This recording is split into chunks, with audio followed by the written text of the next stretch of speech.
ସମସ୍ତଙ୍କୁ ଆଜିର ଏକ ନୂଆ ଭିଡ଼ିଓକୁ ୱେଲକମ୍। ତ ଆଜିର ଟପିକଟା ହେଲା ସମୁଦ୍ରଗୁପ୍ତ। ତ ଆମେ great rulers of ancient India କଭର କରୁଛେ। ତ ଆମେ ଆଗରୁ ଅଶୋକା ଖାରବେଳ କମ୍ପ୍ଲିଟ୍ କରି ସାରିଛେ। ତ ଆଜି ହେଉଛି ସମୁଦ୍ରଗୁପ୍ତ, ତାକୁ ଆମେ ଆଜି କଭର କରିବା। Samudragupta belongs two Gupta dynasty.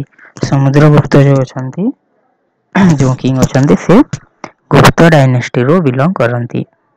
Hi was the son of Chandragupta one and Kumara ଦେବୀ।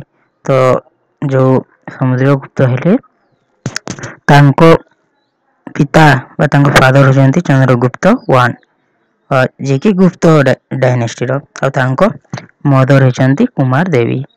ହେଲା, ତାଙ୍କ ବାପାଙ୍କ ନାମ ଚନ୍ଦ୍ରଗୁପ୍ତ ୱାନ୍, ତାଙ୍କ ମାତାଙ୍କ ନାମ Kumara Devi. The Allahabad pillar inscription, ଗୋଟେ ଇନସ୍କ୍ରିପସନ୍ ଅଛି, Allahabad pillar inscription, which was composed by his court poet Harisena. Harisena ବୋଲି ଜଣେ ପୋଏଟ୍ ଥିଲେ ତାଙ୍କର ସମୁଦ୍ରଗୁପ୍ତଙ୍କ କୋର୍ଟରେ।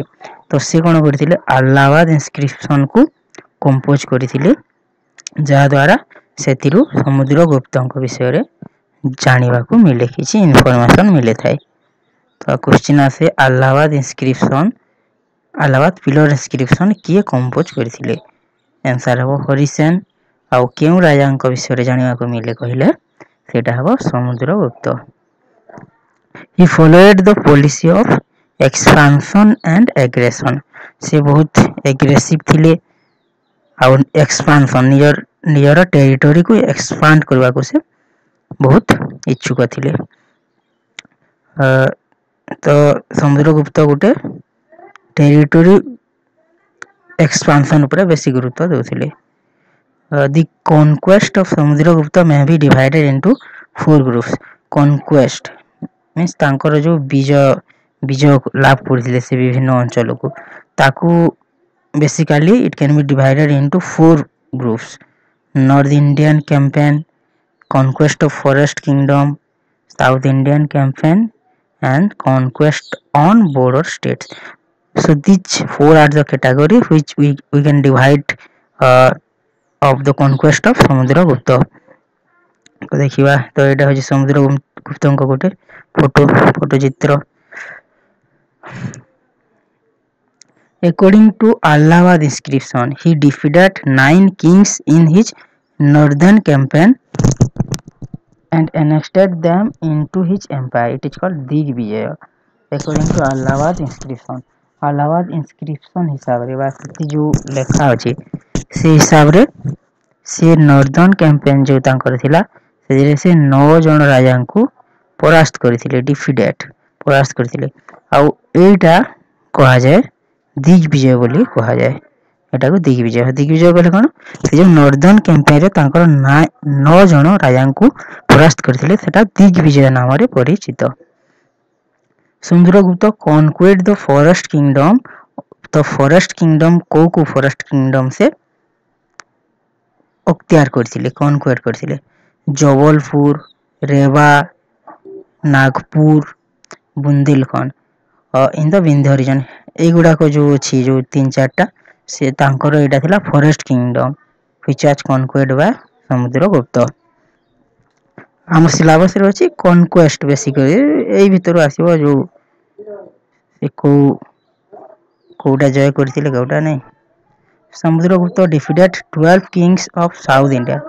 ସାଉଥ ଇଣ୍ଡିଆର ସେ 12 କିଙ୍ଗସକୁ ପରାସ୍ତ କରିଥିଲେ। ଦ୍ୟାଟ୍ ଇଜ୍ ନୋନ୍ ଆଜ୍ ଧର୍ମ ବିଜୟ।